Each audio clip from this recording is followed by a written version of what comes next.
Bro, don't you ever hate it when your throat starts to itch so bad?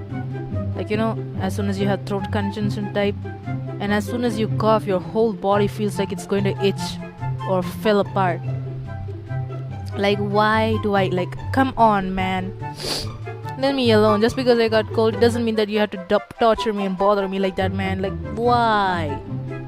But, anyways, if you guys think this is relatable, let me know in the comments, right?